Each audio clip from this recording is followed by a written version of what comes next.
All right.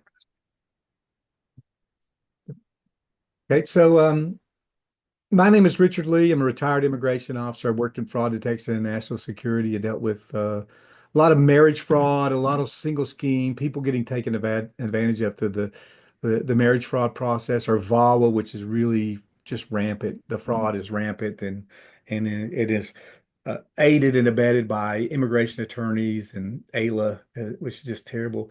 Today, I have with me Assad Rizvi. Yes, correct. Rizvi, and he has an interesting story I think you're going to find fascinating. And I do ask people to withhold judgment because you don't know what people have gone through. If you've never been in this process, you have no idea what happens. You can't look in on somebody else's house after the fact. You don't go to a wreck and after the fact say, well, he should have seen that motorcycle flying 100 miles an hour and dodged it because, that's just doesn't, that's kind of silly stuff there. So, well, welcome, Assad. Thank Uh, you. so you were telling me now, how did your immigration journey begin with your wife, Yes. your So ex-wife? my parents found a girl online, a Mhm. Pakistani girl who was living in the United Arab Emirates, Mhm. and they said that she would look like a great match. They Mhm. had connected with her, spoke with her a few times, Mhm. and they said, "Hey, she looks like a great match. We should go meet her in the UAE." Okay. Now, with we was your parents and you going there? Correct. Now, Correct. did like her parents come to the UAE too to meet her? Yes. So it's a Yes. whole, which is a very culturally normal way to meet through in Pakistan or in India or in Mhm. many other places in the world. It's just a whole family affair. So makes sense to me, right? So Yes. uh, Correct. okay. Correct. So you met in UAE, and Correct. how long did you stay there and visit with her? It was within 10 days of a visit, and we got engaged. Okay. So who talked about getting engaged and who was kind It of was hinting at it the was engagement? definitely a push from her family, Pushing. and her family was saying we like you and we want this to happen immediately. Okay. So good. And so and I'm assuming, you liked her, so it's, in the cultural events, this is how it goes. You trust your parents, you trust her parents to be doing the right thing. It's very normal. Yes. So I got it. So 10 days you got engaged and then you came home with your parents. Yes. Okay. Correct. Yep. And then you had to file paperwork for her, which would have been an I-129F, a Yes. petition for a fiance visa, a 90-day fiance is what they call it. So that's very it. So so when did you go to the when did your parents meet her online? Just before September of 2011. Just before 2011. And when did you go to meet her? September 2011. So you went the same month that you met her. Yes. That's Yes. good to go get contact and make sure these are real people and Yes. it's Correct. so then you came back after 10 days, and how soon after that did you get was there a lot of discussion about getting an immigrant visa or a visa for her to come back over here? Yes. A marriage visa or a fiance visa. What is the quickest way? Yeah. Who was asking what is the quickest way? Her Or immediately. she was Yeah. asking immediately, what's the Yeah. quickest way to get over there? Yes. Not, hey, what's the quickest way we can get married and be loving, but what's the quickest way I can get an immigrant visa, which is kind Yes. of different. Yes. Exactly. Uh, so, I'm assuming you had already been over there. So an I-129F makes perfect sense. You've got to go and visit the person that you're going to marry. So when did you file the visa petition?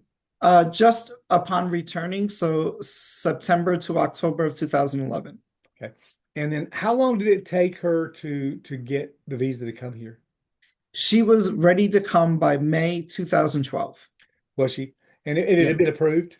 Yes, correct. Was there a lot of discussion about when is this going to happen? When is it going to be approved? Yes, she had to go to the consulate in the United Arab Emirates Yeah. for an interview, Yeah. right? Yeah, so About she three had to go. minutes. 3 minutes. Yeah, Oh, yeah, yeah. Yeah. yeah, yeah. Yeah. Yeah. So it was just an ongoing process. She was keeping me updated. I was keeping her updated Yeah. what was happening. I paid for everything. I Mhm. paid for a service in California called Easy Fiance Visa, Mhm. and they help with the paperwork. Yeah. Yeah. Do you- Um, So you're talking about like that's a lot of money. People don't understand. I mean, just filing the visa is expensive. Yeah, And then you get somebody to help you. yeah, Attorneys, going through an attorney could cost you $6,000, $7,000 to get all the paperwork done easily. yeah. Oh. It's not cheap. So you said in again, what month was she ready to come? May? May 2012. And so when did she come? So we went to Pakistan to do a traditional wedding, and then we came back with her. Okay, so when was the traditional wedding done? May 2012. Same time. Okay, so you went there. Yeah, And then she flew back with you after that. correct. How long were you in Pakistan? About 10 days. Okay, same thing. Yeah, So then she came back, and where did you guys go? You went to what state were you in? New Jersey. So you came to New Jersey, and Correct. then and you got married within that 90 days, which is a requirement, right? You had to Correct. get married here Yes. too. In July. We got married of July of that year. Hmm. Interesting. Um, you didn't know this, I guess, but technically, because you got married in Pakistan, I don't think she was really eligible for the fiance visa anymore Mm. because you were married. The fiance visa is a marriage, is a to get married.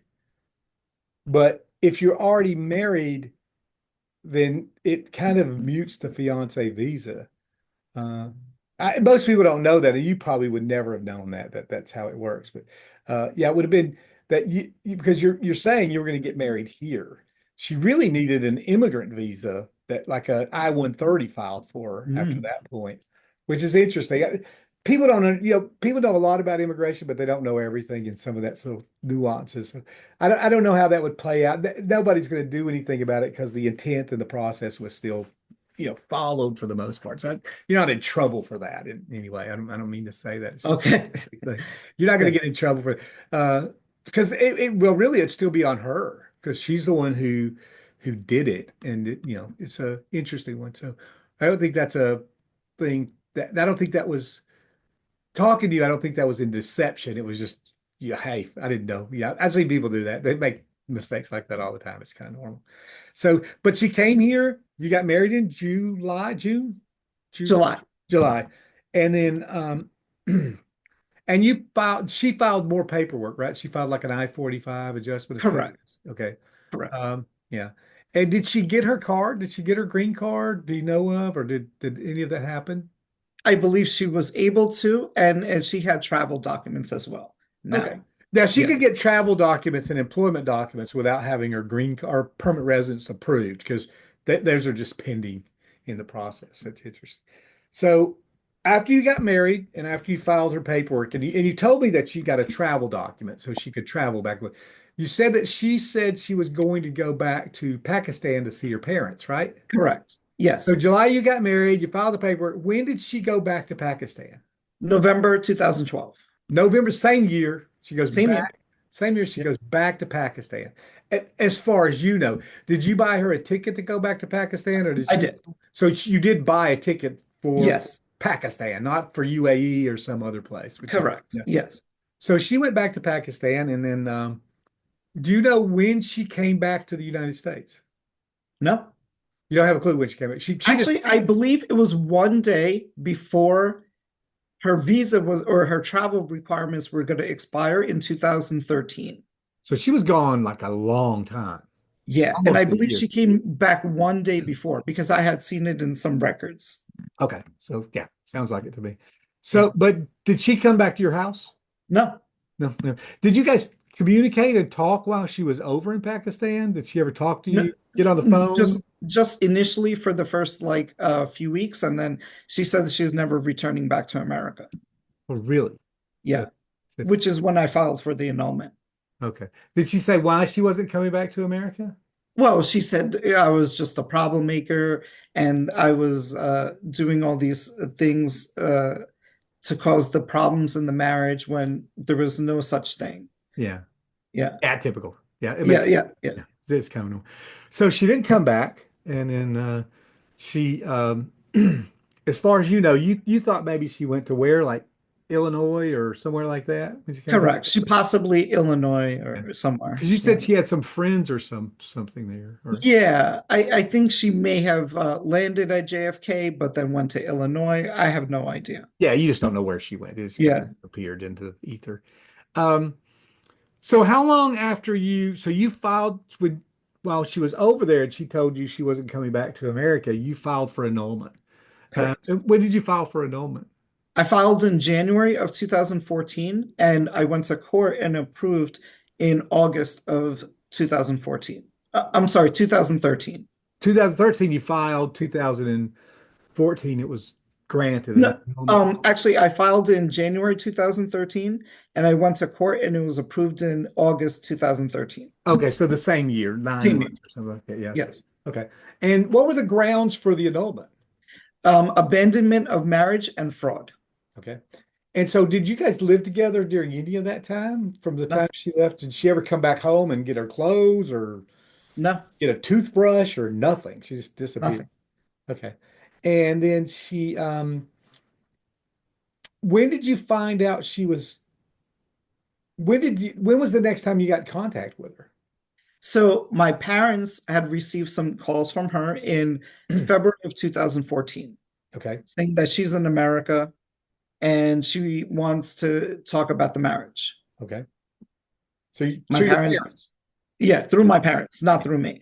that she never called you. That's Yeah, okay. never, never. So what happened? Did she set up an arrangement to come and talk to you guys? Yeah, my parents were like, okay, we'll go, and they picked her up from the airport, Yeah. and she came to the house, Yeah. Now, when they and picked her up at the airport, yeah, where did she say she was coming from? she didn't say. You didn't know she was just at the airport. So she Yeah, clearly wasn't in New Jersey anyway if she yeah, kept flying. yeah. So that's interesting. So they went and picked her up at the airport. And I think I think one of the things people need to understand is this is very difficult for parents, right? Especially if in your culture, divorce and Mhm. all of this stuff is just not acceptable, right? I mean, it's just not Yes. something you normally go through. And uh, Hmm. of course, you don't expect to meet someone so deceptive. So that doesn't add to it. So they went and picked her up at the airport, and then she came to your house, right? To your Correct. parents' house. And what happened? So she came to the house and she started accusing me of cheating on her Mhm. while she was probably doing whatever, who knows where. Yeah, She started saying all these crazy things which were untrue. And then when I mentioned that we're already annulled, yeah. we're not married, she got crazy and started hitting my mom. Oh, really? Why Yeah. why didn't you guys press charges against her for battery on your mom? Because what ended up happening was in the mix of things, there was an incident which she claimed to be a victim. Yeah, but your mother could have claimed to be a victim too, and she could have gone to jail, regardless of what. If she's hitting your mother, Yeah. I think you could have done. See, that's another hindsight's 2020. I wasn't in it. You were there. It's just, Yeah. but I do want people to understand. I'm not making a judgment on you. What you're telling me is very common. We Yeah. just don't expect someone to behave that way. And my wife and I talk about this sometimes. That even in work, you'll be working with someone and they'll say something that's really horrible to you and it's so out of context of where you're at that you actually don't even know how to respond because it's not you don't expect it. Yeah. And I think that's very common. I've had that with, bosses of mine that have said stuff to me and I'm like, what is that? Now, Yeah. the next time they say it, I'm ready for it. But that first initial thing, like what she Shock. did, just coming in your house and doing that, you're not ready for you don't Yeah. it's not like you prepare every day for someone to come in and start hitting your mom and going crazy. You're not ready Yeah. for it. Yeah. I think people need to understand that. That's so I really try to make sure people don't pass judgment and I'm not passing judgment. I'm just like you just fall into the same category of people who are trusting. You don't you would never do this to a human being, so you don't expect another human being to Yeah. do it to you. For sure. I want to make For that clear. And so she starts hitting your mom. You probably do some intervention to try to protect your mom, and then somehow yeah. prove she's the victim. Yes. A But glass a glass broke Yeah. in the process, and she claimed, which she had some marks, Yeah. and we settled down for the night. Everybody calmed down after some time, Yeah. and in the morning, she went to the bathroom and called the cops. Yeah. Yeah. Yeah. That was coming, that's yeah, that's gonna and that's very common. People don't understand that you Assad, you've got to understand that this is so typical. Is everybody I talk to, their spouse comes back into the house. It's very common. They come back in the house afterwards and they just they start needling and picking things all of a sudden after they've been love bombing you. It's been a wonderful thing. Then they get in your house, they get married, they get the green card process going, and they just start needling and picking fights and arguments just to get things going because oftentimes they record it, they have recordings of it now. So yeah, so that makes sense. So I think that's understandable. You as a U.S. citizen are not allowed to be angry, upset, or show any emotion, but they can show as much emotion and angry and Yeah, upset as they want to be. It's just yeah, it's disgusting in my yeah, view. It really is disgusting the way for that sure. the system works. So anyway, so that I just want to get that out there because I see your process and I feel for you and I'm trying to hopefully I'm getting some of this across to other people. She so she called the police on you. Did you get arrested for that or did I you? did. Yeah, you typical. Yeah, Yeah, you got arrested. And you said that after that, uh, I'm sure did you spend the night in jail or just a few hours in jail or just a few hours, and just then I get had to bailed? get bail. Yeah, then you Yeah, got bailed out. So then, and then what you told me next was that at some point she filed to have the divorce changed from an annulment correct. to a divorce. And the original annulment was based on fraud, Yes, right? yes, For the marriage and the fact and abandonment, fraud and abandonment of the marriage. yes. 3 months after the marriage occurred, which is very common. So, did you agree to the divorce, to changing it to a divorce? So it was not my intention. However, she was trying to extort my family of $15,000. Yeah. She said that she would drop all the charges in exchange for $15,000, Mhm. and we didn't agree to that. So you wouldn't pay And her. no.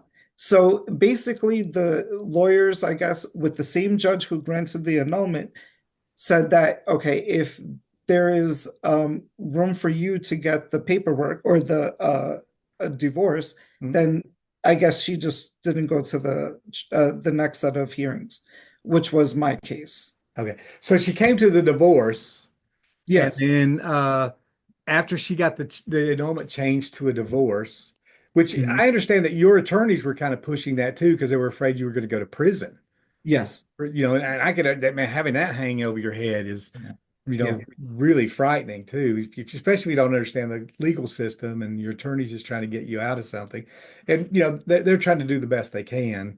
And there's a lot of extenuating circumstances with that as to why I think they would fight those things that way. So then she got her divorce, got the annulment changed to divorce, and then you immediately had a criminal case, right? And you said she didn't show up.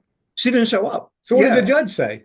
The judge gave her three opportunities to come, Yeah, right? Which is more than the actual normal time. yeah, And then they just had to drop the case. yeah. Because she just wouldn't show up. That's Yeah. just, yeah.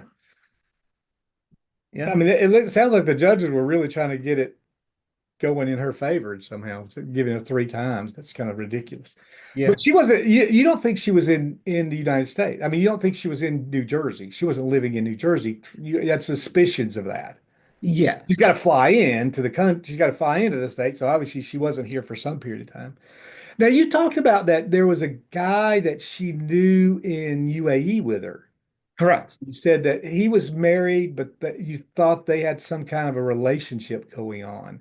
And what was that? Yeah. Did you catch a discussion between them or did you get some? I caught her multiple times just secretly on the phone. The phone records showed hours of discussion with some individual, right, which matched his profile.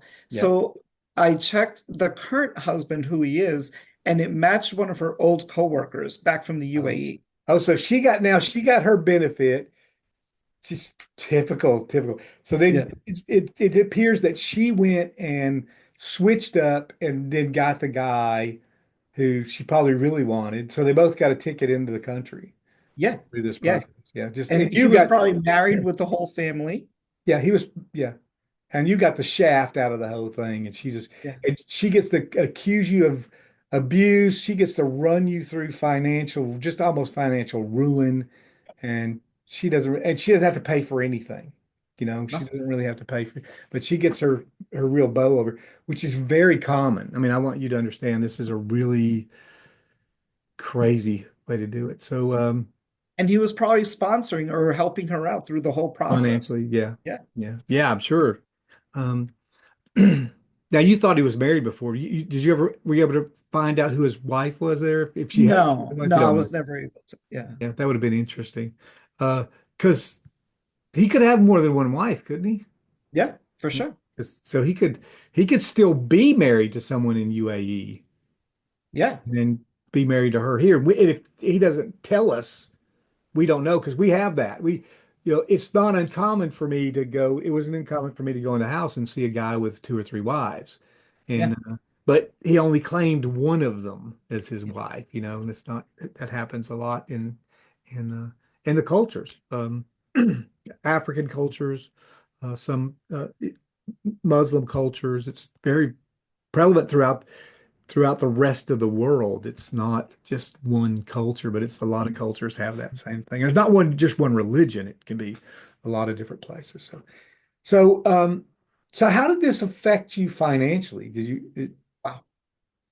Yeah, I mean, legal fees were through the roof, yeah, right? I had to pay for bail, which was immediate. It was a $40,000 bail, yeah. right? I had to pay for all the legal things. I then, after the court thing was dismissed, I had to get it kind of vanished from the system, however that's called. It's called yeah, I know what you're talking about. It's expunged. Expunged. Yeah, You had yeah, it yeah. expunged. Yeah, I had to pay for expungement. And then once those things were clear, I was able to move on with my life. yeah. But you had all that hanging over your head, and then but I don't know that you. I would just talk about the financial stuff. The emotional side of it had to be just. I mean, was that just devastating? I mean, Yeah, yeah. you I mean, just the first thing was devastating is when she left, right? And then I realized that now I spent all that money, I did everything for a good faith, and it was yeah, not in good faith on her yeah, part. yeah. And then the second thing is now that she came back to cause a ruckus, to cause a chaos. Just to And cause that more was her pain. intention. Yeah. Yeah, yeah, and then with your mother and your father, everybody, you all feel. I mean, I don't want to put words in, but how did it make you feel? I mean, you just both. There's got to be some guilt there that hey, I put my son into doing this, and then Yeah. it Yeah. happened, and so your parents are just devastated by it too, on a whole different level.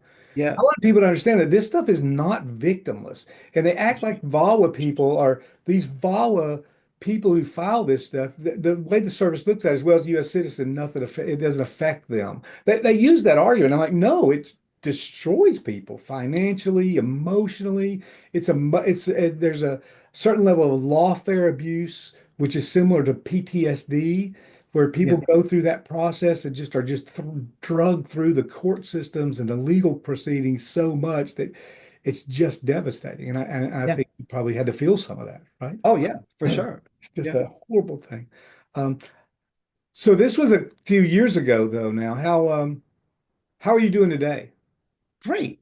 Yeah, I'm doing great. I actually did some investigation because once you catch somebody in a fraudulent activity, they're yeah. continuing some kind of fraud. Oh, And that's I a think, yeah, yeah, and I think she's misrepresenting herself on some social media sites, right?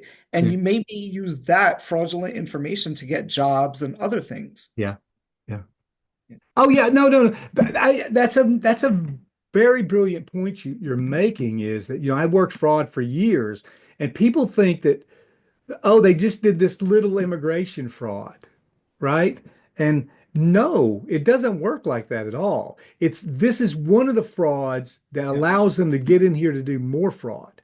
And I interviewed people who used marriage fraud as a means to get in here and then got into their financial fraud. Once they got here, and I had a guy who confessed all, he goes, yeah, once we get in here, there's a lot of financial fraud we can do. And in his case, it was $14 million worth of financial fraud, you know, $17 million on one with EBD fraud.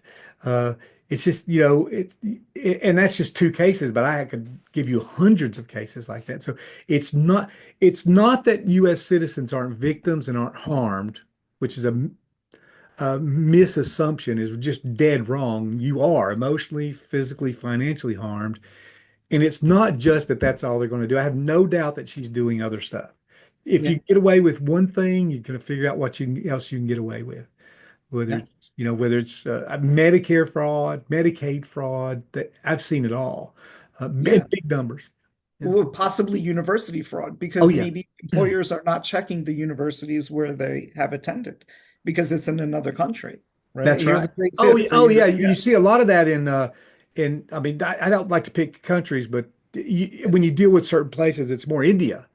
yeah, India has a yeah, lot of fake university degree stuff coming out of yeah, there. I mean, you yeah, find it's a little like a little one room shack in a like a one of those little thrifty shop yeah. places where they have like five or six different stores in the same plot. They got the University of something there. You're like, there's no way you got New a, Brighton. Yeah, a master's degree from that place. It's one yeah, room. No, they do all of that. That's right. That's a very astute of you to pay attention to that because that's exactly what happens. Uh, yeah, Not only that, but they commit SBA loan fraud.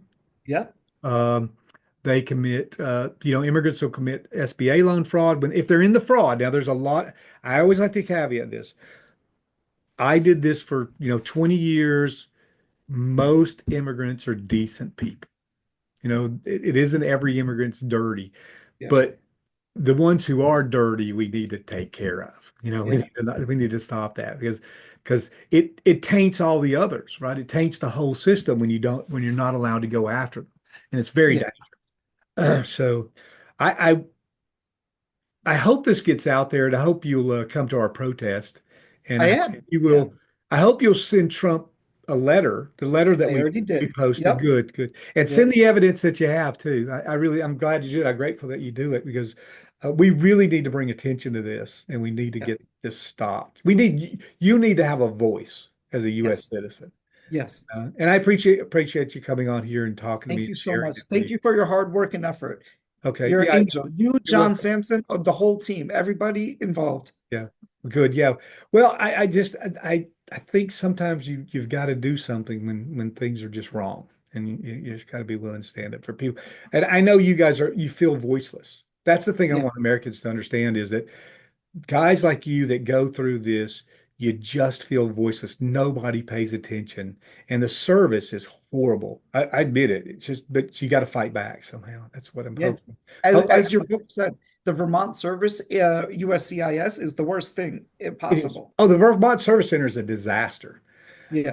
I can tell, I mean, I'll tell you, since we're on here, and I think it's good for people to know this, is I've spoken to people from the Vermont Service Center, and I met them in person, discussed some of this stuff, either VAWA or employment fraud and things like that. And they literally don't care. I mean, they have a certain level of disdain for American citizens. It's your fault. All the crap that they did to you, somehow they think it's your fault too. They do not care about American citizens at all. Yeah. And employment based is worse. Oh well, they're taking American jobs. Who cares? They should have done better. Um, this is comments that I get from them. It's a disaster. It needs to be shut down. Yeah. And no one should be working at the Vermont Service Center. Yeah. So some of the other service centers are also, like the NBC, there's some really dedicated people that are trying. But that service center in Vermont is a disaster. There's just no, and it's a lot of nepotism. They hire a lot of, because it's such a small state. Mhm. Everybody and their cousins and brothers and uncles and everyone works there. It's all family. I've heard that the whole time I was in. It's just a big family affair, and uh, and so many of them are related, and they get promoted based on who's their uncle and who's their brother or mother or Mm, whatever. So it's really a disaster. mm. And it's not supposed to be that way, but Nobody wants to live in Vermont. Too cold. Listen, I appreciate you again. I'm going to stop the recording. We don't have to get off yet, but I think we've got a really good